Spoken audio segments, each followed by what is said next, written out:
வணக்கம். இன்றைக்கி நம்ம பார்க்க போகிற சமையல் ஒரு சூப்பரான பூரி சப்பாத்தி தொட்டு சாப்பிட்ற மாதிரி வெங்காயம் உருளைக்கிழங்கு மசாலா எப்படி செய்யலாங்கிறத பார்க்கலாம். குக்கர் எடுத்துக்கலாம். நல்லா தேவையான அளவுக்கு எண்ணெய் விட்டுக்கலாம். நான் கடலை எண்ணெய் யூஸ் பண்ணுறேன். எண்ணெய் சூடானதும் நல்லா ஒரு 3 டேபிள் ஸ்பூன் அளவுக்கு உளுந்து சேர்த்துக்கலாம். அது கூடவே கருவேப்பிலையும் சேர்த்துக்கலாம். உளுந்து நல்லா பொன்னிறமாக வறுபடணும். இப்போ உளுந்து லைட்டாக ப்ரௌன் ஆக ஆரம்பிக்குது. இந்த ஸ்டேஜில் நல்லா ஒரு 3 பெரிய வெங்காயம் நீளமாக நறுக்கினதை சேர்த்துக்கலாம்.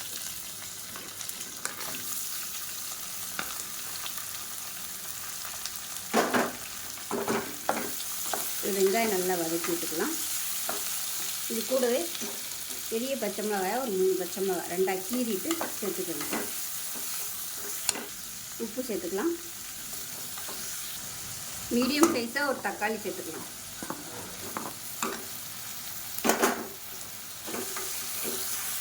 கால் டீஸ்பூன் மஞ்சள்தூள் சேர்த்துக்கலாம்.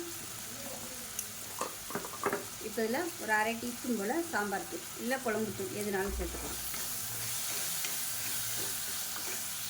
அரை டீஸ்பூன் மிளகாத்தூள் சேர்த்துக்கலாம். இப்போ தக்காளி நல்லா வதங்கிடுச்சு. மீடியம் சைஸாக ஒரு 3 உருளைக்கிழங்கு வேக விட்டு கட் பண்ணி வச்சுருக்கேன். அதை சேர்த்துக்கலாம்.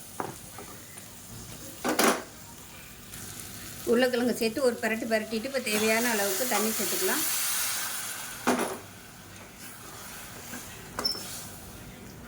இப்போ இதில் கொத்தமல்லி நிறைய சேர்த்துக்கலாம். நல்லாயிருக்கும். உப்பு செக் பண்ணி பார்த்துட்டு உப்பு பத்தலைன்னா சேர்த்துக்கலாம். இப்போ குக்கரை மூடி வச்சுட்டு நல்லா ஒரு 5 விசில் விட்டிங்கன்னா சூப்பராக வந்துடும். உருளைக்கிழங்குலாம் நல்லா மசிஞ்சு வந்துடும்.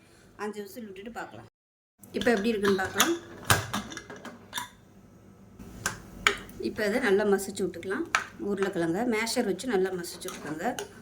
அவ்வளோதான், சூப்பராக ரெடி ஆயிடுச்சு. சப்பாத்தி பூரிக்கெலாம் அட்டகாசமாக இருக்கும். செஞ்சு பாருங்கள். செஞ்சு பார்த்துட்டு எப்படி வந்துச்சுங்கிறத சொல்லுங்கள். வீடியோ பிடிச்சிச்சுன்னா லைக் பண்ணுங்கள், கமெண்ட் பண்ணுங்கள், சேனலை சப்ஸ்கிரைப் பண்ணுங்கள், பக்கத்தில் பெல் பட்டனையும் ப்ரெஸ் பண்ணுங்கள். நன்றி.